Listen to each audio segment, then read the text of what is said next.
Bien, Michel. Ben, nous représentons chacun 1000 personnes. Voilà. J'espère en tout cas aux élections que ça sera comme ça.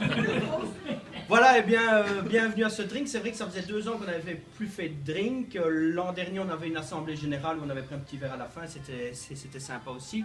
On est vraiment dans un moment charnière où il va falloir montrer que l'FDF, c'est une force qui compte.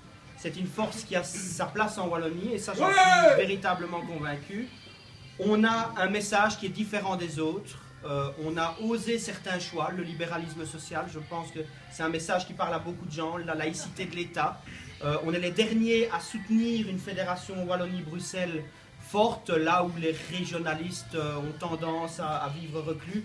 Et on le sait très bien, que ce soit les régionalismes, les nationalismes, finalement c'est le repli sur soi.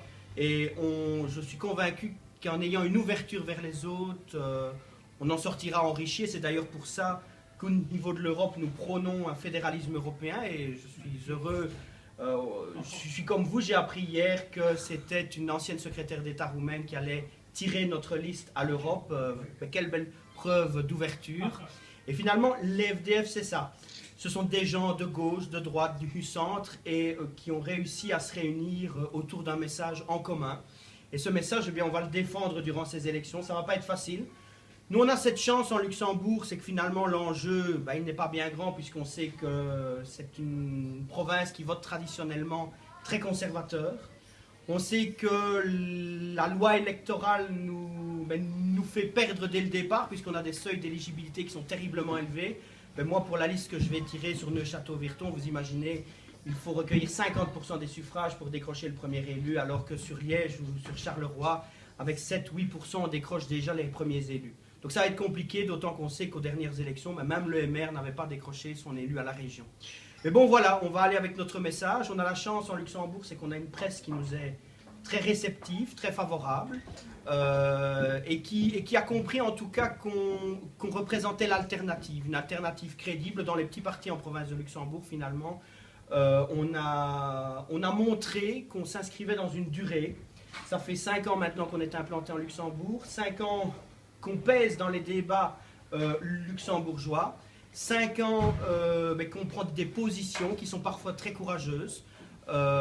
Et pour reprendre un député provincial socialiste en Luxembourg qui nous a dit, mais voilà, le FDF finalement c'est l'opposition extramuros, parce que c'est vraiment ça. Nous ne sommes malheureusement pas au conseil provincial, nous ne sommes pas au pouvoir, mais nous faisons entendre notre voix le plus souvent possible. Et on est de plus en plus écoutés, et de ce fait également par les politiques en place. Avant, on se serait exprimé, on nous aurait dit oui, c'est bien, il parle, et puis c'est bon comme ça. Maintenant, quand vous voyez un député provincial qui prend la peine de mettre 2 secrétaires au travail pour nous sortir une réponse sur une polémique, sur une problématique que nous avons sortie, ça veut dire qu'on commence, je ne dis pas à déranger, mais en tout cas qu'on commence à peser. Et ça, c'est vraiment important. Donc j'espère qu'on va continuer comme ça. J'espère en tout cas que ces élections-ci en Luxembourg vont nous permettre de progresser de façon significative, autant être clair. On part de 1,89%, c'est vraiment pas grand-chose au provincial. Moi j'espère qu'on doublera, qu'on touchera le seuil des 3%, qui sera vraiment un score intermédiaire pour nous amener vers les élections de 2018. Moi, j'ai vraiment l'ambition qu'on soit présent dans un quart des communes luxembourgeoises, notamment avec Jean-Claude, qui, j'en suis convaincu, tirera une liste sur Bastogne FDF forte, avec des gens forts derrière lui. Et voilà, donc c'est une grande aventure dans laquelle on se lance. Ça ne va pas être facile, autant être clair, parce qu'on ne nous fera pas de faveur, autant être clair, on le sait. Certains sont sortis, notamment au niveau de la RTBF, on le voit. On dérange, on gêne, mais en tout cas, on a la force de nos convictions, la force de notre parole, qui feront qu'en tout cas, j'en suis convaincu, on arrivera à se démarquer. Merci et une bonne année.